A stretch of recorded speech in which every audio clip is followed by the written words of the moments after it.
Part 2 संगति का प्रभाव। पुराने समय की बात है।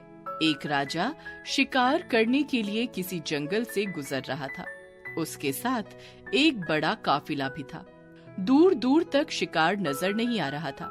राजा चलते चलते अपने सैनिकों से आगे निकल गया और घने जंगल में घुस गया। अभी कुछ ही दूर पहुंचा था कि आम के पेड़ पर बैठा तोता तेज आवाज में चिल्लाने लगा, इसके पास बहुत सारा सामान है, लूटो लूटो, जल्दी आओ। असल में उस स्थान पर डाकू रहते थे। तोते की आवाज सुनकर सभी डाकू राजा की ओर दौड़ पड़े। राजा अकेला था। वह तेज चलकर वहां से दूर निकल गया और महात्मा की कुटी के पास पहुंच गया। वहां एक बरगद का पेड़ था। उस पेड़ पर बैठा तोता बोल पड़ा, आइए राजन, हमारे महात्मा की कुटी में पानी पीजिए और विश्राम कीजिए। तोते की इस बात को सुनकर राजा हैरत में पड़ गया। वह सोचने लगा कि एक ही जैसे दो प्राणियों का व्यवहार इतना अलग अलग कैसे हो सकता है।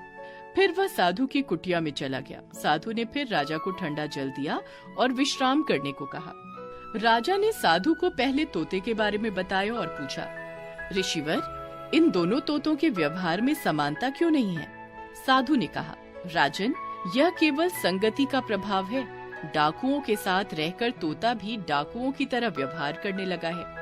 जो जिस माहौल में रहता है वह वैसा ही बन जाता है। मूर्ख भी विद्वानों के साथ रहकर विद्वान बन जाता है। अगर विद्वान भी मूर्खों की संगति में रहता है तो उसके अंदर भी मूर्खता आ जाती है। इस तोते के साथ भी ऐसा ही हुआ है। राजा समझ गया और उसने साधु को धन्यवाद दिया।